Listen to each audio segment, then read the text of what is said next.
সীমান্তে push in নিয়ে উত্তেজনার মধ্যে দিল্লিতে অনুষ্ঠিত সীমান্ত সম্মেলনে সীমান্তে যৌথ সহযোগিতা আরও জোরদার করতে সম্মত হয়েছে বাংলাদেশ ও ভারত।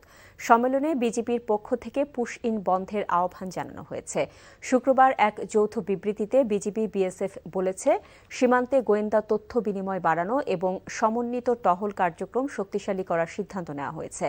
ভারতের রাজধানীতে গত ৮ জুন বিজিবি ও বিএসএফের ৫৭তম মহাপরিচালক পর্যায়ের সীমান্ত সম্মেলন শুরু হয়েছিল। এতে বিজিবির পক্ষে নেতৃত্ব দেন বাহিনীর মহাপরিচালক মেজর জেনারেল মোহাম্মদ আশরাফুজ্জামান সিদ্দিকী। অন্য পক্ষে নেতৃত্বে ছিলেন বিএসএফের মহাপরিচালক প্রবীণ কুমার। সম্প্রতি যথাযথ আইনি প্রক্রিয়া অনুসরণ না করে অভিবাসীদের সীমান্তে পুশ ইনের অভিযোগ করে আসছে বাংলাদেশ। এছাড়া পশ্চিমবঙ্গে বিজেপি ক্ষমতায় আসার পর রাজ্য সরকার ডিটেক্ট, ডিলেট অ্যান্ড ডিপোর্ট তথা শনাক্ত তালিকা থেকে বাদ এবং বহিষ্কার যে নীতি হাতে নিয়েছে তাতে উদ্বেগ আরও বেড়েছে।